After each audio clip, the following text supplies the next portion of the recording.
Alexandra Riley, CFMP, Vice President and Agency Principal at Banktastic, where we help financial brands build love and loyalty. Today I want to talk about employee surveys, because sometimes they're viewed as just another HR requirement, something perfunctory that has to be checked off the list and then put on the shelf until next year when it gets repeated. But employee surveys, well-designed and actionable ones, can make a huge difference in your corporate culture and your ability to attract and retain the talent you need to be successful. There is a battle out there for workforce, and companies aren't just stealing from their competitors, they're stealing from other industries. When you urgently need to add to your team, you need to first make sure that your current team is your top priority, because your current team is far more critical to your success than the people that you haven't yet hired. But keeping that team engaged and loyal can be extremely challenging when they're being pilfered or at least tempted to leave at every turn. Having a strong, unique, and enviable culture is critical to talent attraction and retention, and an employee engagement survey is a good place to start. Surveying your staff on an annual basis should inform both your short and long-term planning. Think about the areas that might be holding you back from your goals. Then sketch out the subject areas you want to cover in the survey so that you can use the input to inform your business plan. Areas you may want to learn about include your corporate values and how you measure up, employee training and professional development opportunities, team functionality and efficiency, and advancement opportunities.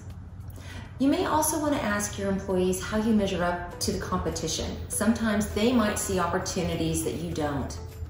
And also leave room in the survey for a few thoughtful open ends about how employees view your corporate culture and where they'd like to see things go, but only a few. Open ends demand a lot of the survey taker, and they take a lot of your time to analyze.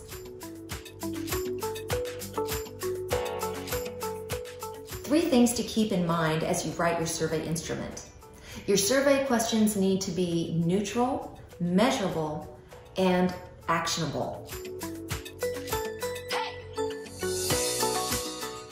If you really want to know what your employees are thinking, then the questions need to be written in a neutral tone. Don't lead the respondent with either a positive or negative stance on an issue, but rather let your employees express their opinions through a rating scale or with open-ended comments. Having clear measures lets you monitor your progress year after year because you want to repeat your survey annually. Doing so lets you see how you're doing and where you need to place emphasis and whether you need to shift priorities or not. It also lets you see whether any new initiatives that you've implemented are having the desired impact or not. This is really important. Don't ask anything that you aren't prepared to act on. If you ask your employees questions about compensation, transparency, DEI, ESG, or anything else, they're going to expect some action in those areas.